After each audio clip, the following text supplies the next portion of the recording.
Stéphanie Bouchard de Pont-Rouge, vous êtes une artiste interdisciplinaire.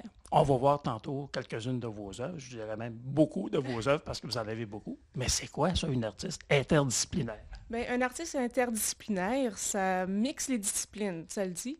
Comme par exemple, moi, j'ai souvent tendance à mettre des éléments 3D dans mes peintures ou encore utiliser les photographies que je peux mettre aussi dans mes peintures. Je fais des livres d'artistes, mais qui deviennent plus des objets que des livres en tant que tels. C'est un peu tout ça, je dirais. Mais le gros de votre production, c'est surtout des peintures, ce que j'ai cru voir. Oui, principalement des peintures pour l'instant, parce que moi, j'ai fait ma majeure à l'université en peinture, mais j'aime bien toucher à d'autres choses, comme je disais, les livres d'artistes. Présentement, j'ai une production sur les masques aussi. J'essaie de toucher les boîtes, puis différents matériaux assez spéciaux également. Stéphanie, j'ai cru voir que vous aviez un parcours assez particulier. Bon, vous n'êtes pas native du tout de Pont-Rouge. Vous habitez la région de Portneuf depuis quelques années seulement. Oui, en effet, je suis arrivée dans la région de Québec en 2010, à la fin de ma maîtrise en théologie pratique.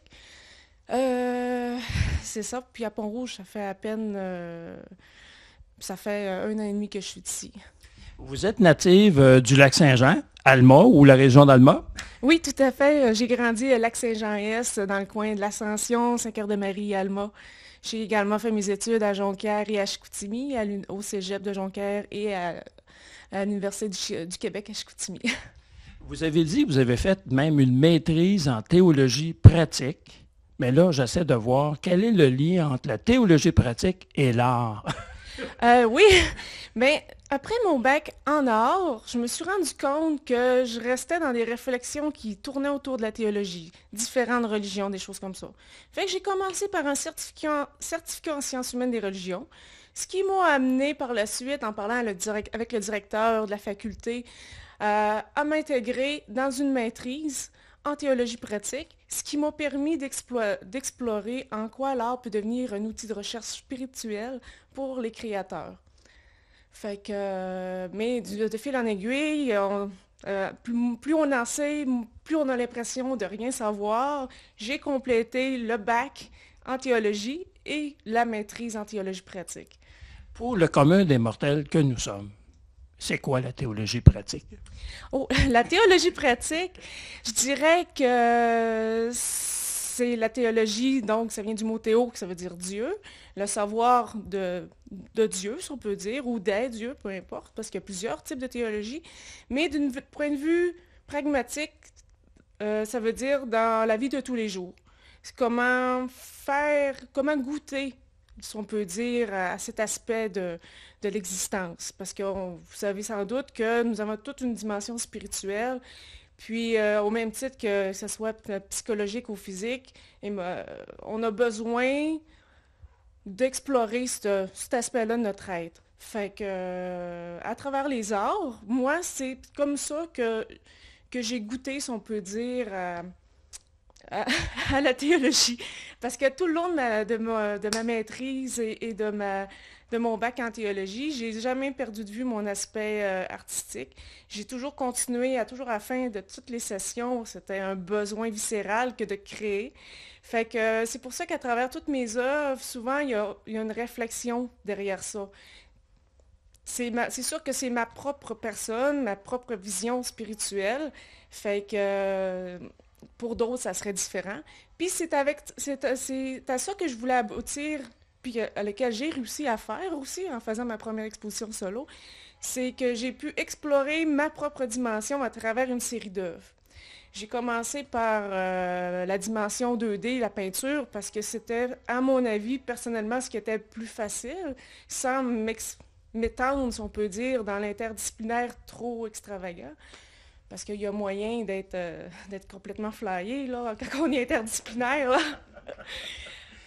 Ouais. Fait que personnellement, j'aurais comme intention éventuellement de donner des cours pour permettre aux gens d'explorer le processus que j'ai personnellement expérimenté.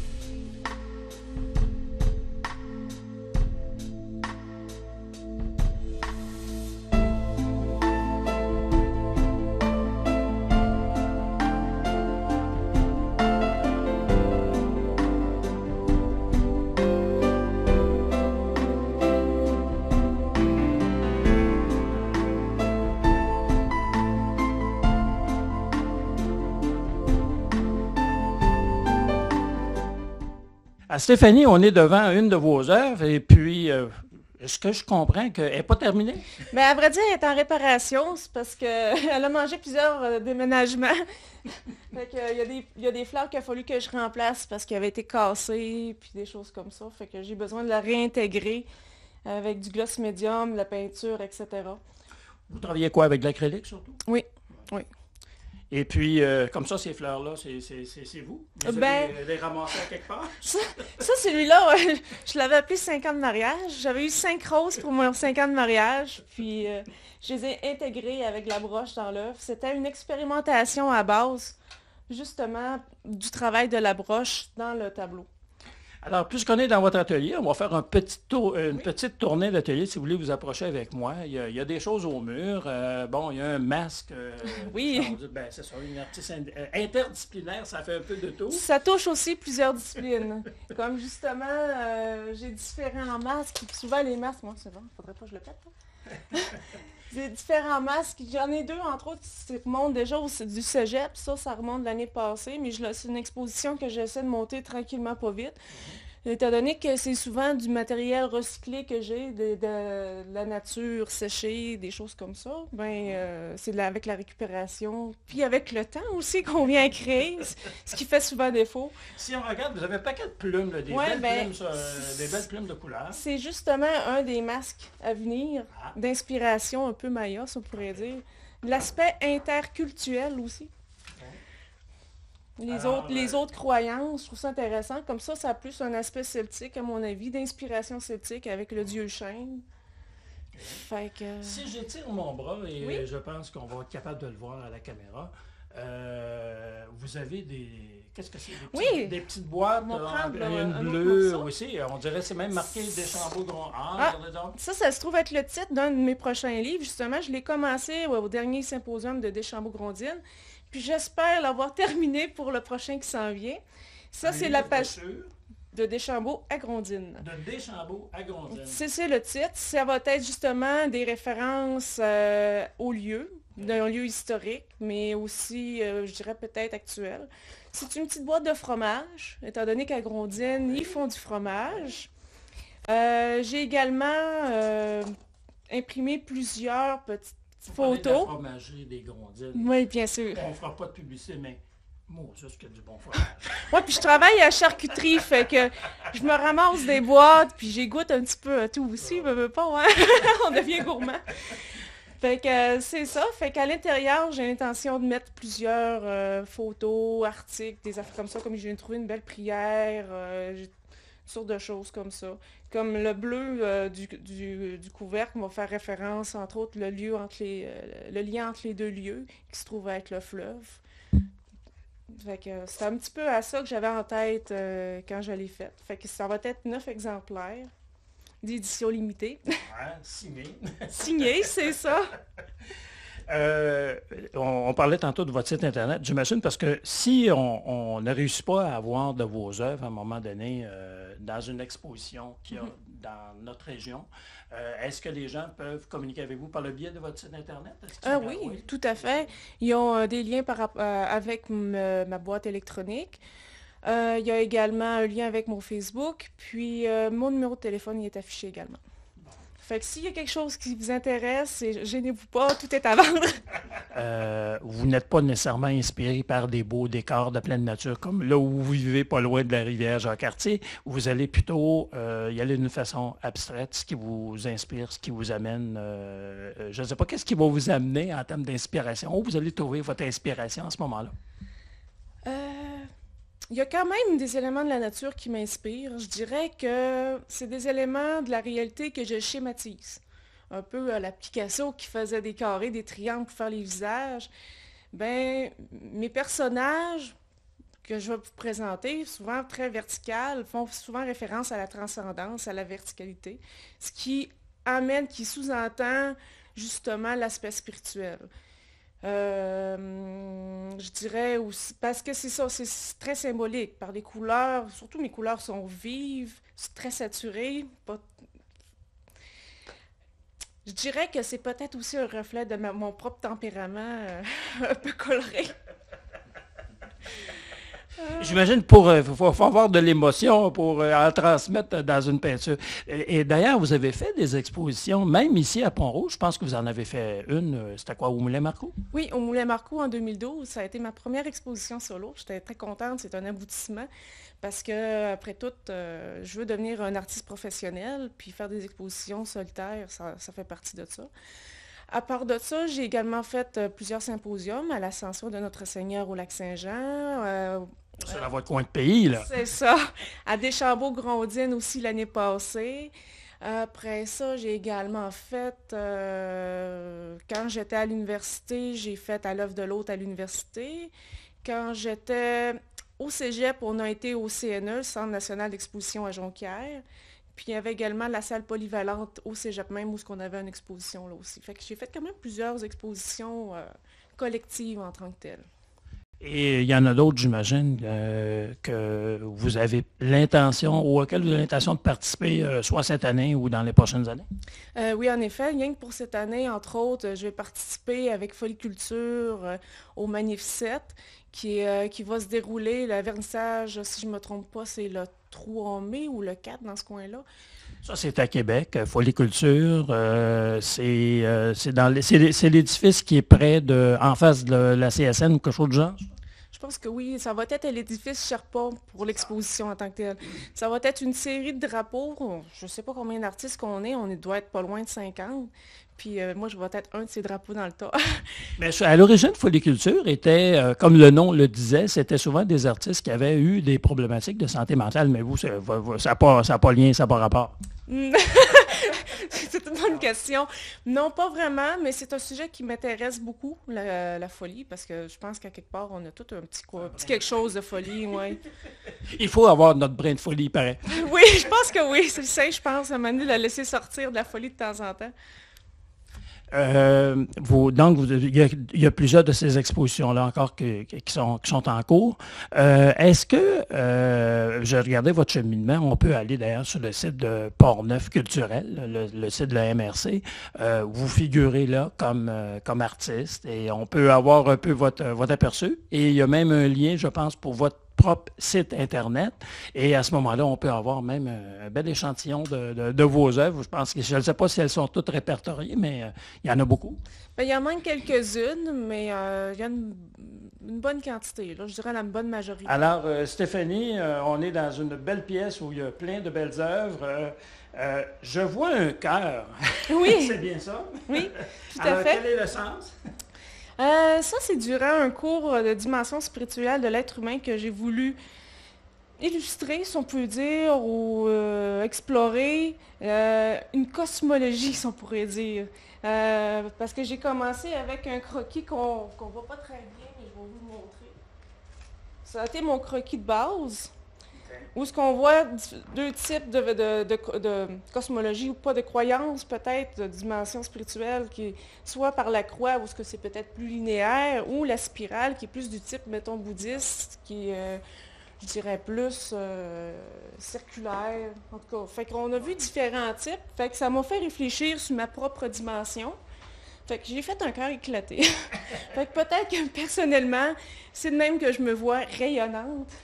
Et sous le clavier, on voit, ce sont, moi je dirais, des images un peu fantomatiques. Il y a de la lumière là-dedans également, bougie ou feu. Oui, ça c'était pendant un stage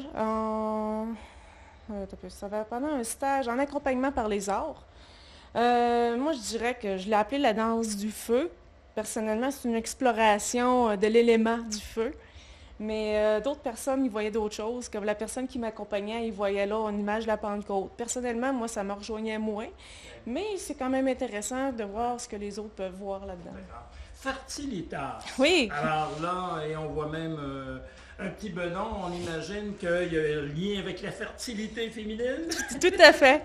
Bien, je dirais que ça fait quelques années que j'aimerais être enceinte, avoir un enfant. Comme je dirais, plusieurs femmes, on vient à avoir le besoin d'enfanter.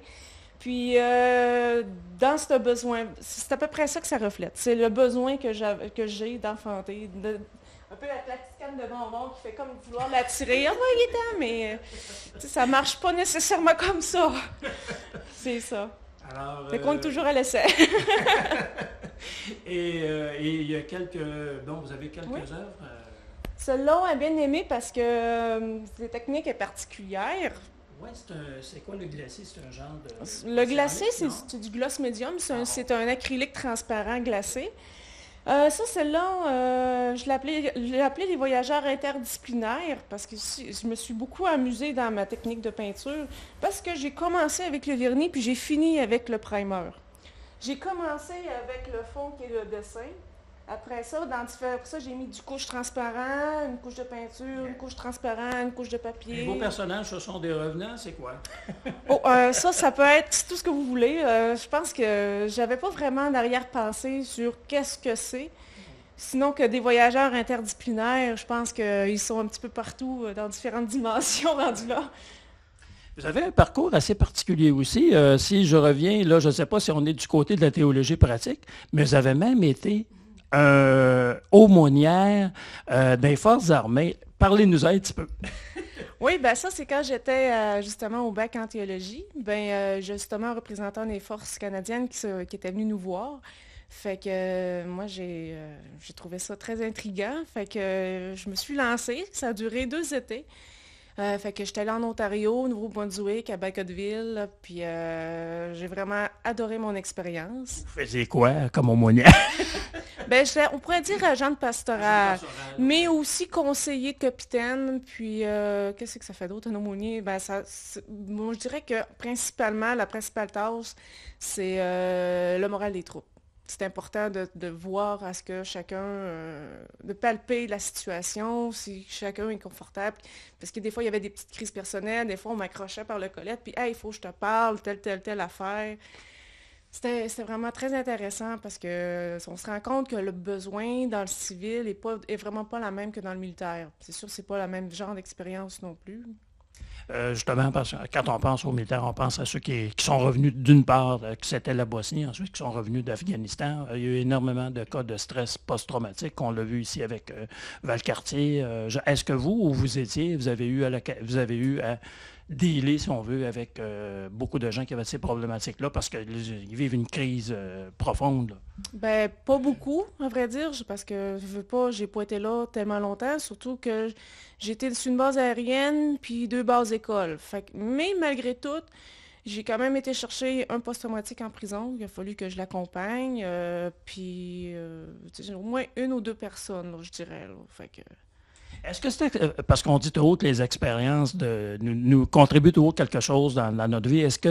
Comment vous qualifieriez l'expérience que vous avez vécue justement par rapport à votre production culturelle, par votre production actuelle, par exemple? Je dirais que le rôle de madré, parce que j'en aime bien dire ça en aumônière, ça m'a beaucoup appris sur mes qualités d'écoute, de présence, puis de compassion. Je dirais que j'ai fait une œuvre justement que j'ai appelée La Madré, où on peut voir, reconnaître, si on peut dire, le sentiment que j'ai pu vivre de compassion. Puis c'est intéressant parce qu'il est aussi relié avec 2 autres toiles que j'avais faites qui font référence qui sont en tant que telles une réflexion, une méditation, appelez ça comme vous